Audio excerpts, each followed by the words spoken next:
crazy that in the calendar year 2026, 11 years removed from their first fight, we were getting Floyd Mayweather versus Manny Pacquiao in the ring against each other again. 11 years in the making. And when they fought each other in 2015, I think a correct score looking back at it when I watched the fight a few days ago, I scored the fight 116-112 in favor of Floyd Mayweather. Clearly, he won the fight by unanimous decision in the first fight against Manny Pacquiao.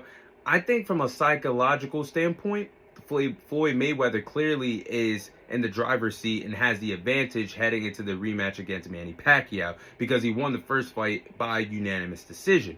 And meanwhile, I think fast forward 11 years later, where two youngsters get in the ring, nearly 50 years of age, both of them, Manny Pacquiao has to have the advantage in the rematch in my eyes because he has been fighting more since 2015. He's been more active, fighting 8 to 12 rounds since 2015 compared to Floyd Mayweather. Floyd Mayweather, after his first fight against Manny Pacquiao, was officially checked out of the sport. Yeah, he fought a few months later against Andre Berta, but if you guys look back at it, Andre Berta was 3-3 fighting Floyd Mayweather heading into that fight. So that was just a money grab there. And of course, he came back a year or so later out of retirement to face the face of UFC and Conor McGregor, who hardly had any boxing experience.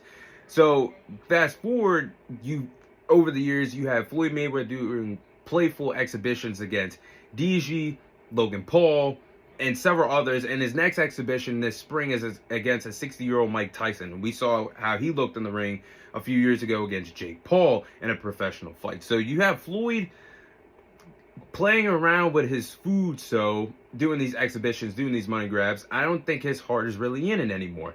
Then you have Manny Pacquiao since 2015 has defeated fighters like Tim Bradley, Adrian Broner. He defeated Keith Thurman, is the only fighter to ever defeat Keith Thurman when he defeated him for the WBA title at welterweight back in 2019.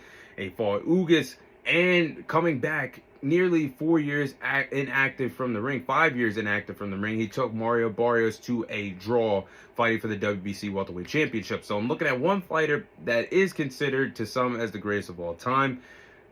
Coming back for what? Is he out of money? Is this for the love of boxing? Like, if it was still for the love, he could have came back much sooner and possibly got in the ring with the welterweights when the welterweight division was on fire, with guys like Terrence Crawford, Earl Spence, Keith Thurman, Manny Pacquiao, and several others a part of this loaded division.